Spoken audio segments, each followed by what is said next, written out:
The 1 Point Slam at the Australian Open was a huge success. For you guys that don't know, this was an exhibition tournament that featured amateurs, wildcards, which were celebrities, and professional players. And the format was such where it was only 1 point. The pros got one serve, and the amateurs and the wildcards got two serves. So the crazy thing about tennis is that when it's only 1 point, players get extremely tight, and especially playing in front of a sold out crowd and a lot of people watching on TV. So I hope that the Australian Open continues with this one. I also like the mixed tournament at the US Open. So this is a creative and different way to get some excitement prior to the Grand Slam starting and potentially get some new fans to our sport. As I'm reading comments this morning on social media, a lot of people are saying that the pros weren't taking this seriously and that they were tanking. You have to understand that even pros are going to get tight, and there was a lot of money on the line. Speaking of getting tight, Coco Gauff only played 1 point, and it was a double fault. I'm sure she didn't want to do that, okay? She wanted to at least have a rally. Sinner served a double fault, and Alcaraz missed a forehand drop shot. So I agree with a lot of the comments that potentially Sinner and Alcaraz or even Swiatek or some of the other elite players don't care about winning the 1 Point Slam. But how about a guy like Martinez, who's ranked 71, who has been on tour for about 10 years? He's 29 years old. And the prize money for this tournament was 1 million Australian dollars, which is 667,000 US dollars. He's made $5.5 million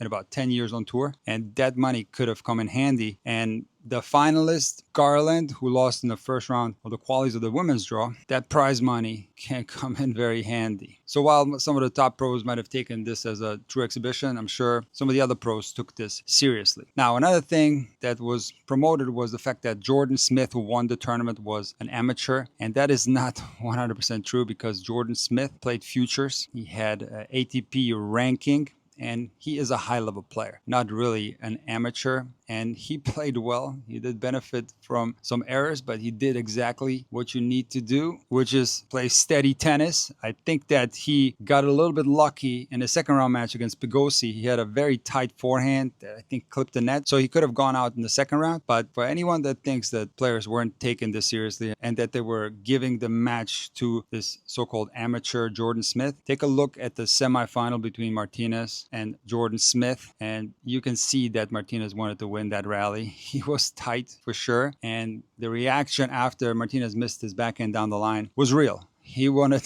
to get that prize money for sure. So a top event, high pressure matches. I loved it. And like I said, hopefully Australian Open does it again. And hopefully Roland Garros and Wimbledon create an event that's similar to what the Australian Open and the US Open did. I think this is great for the game of tennis.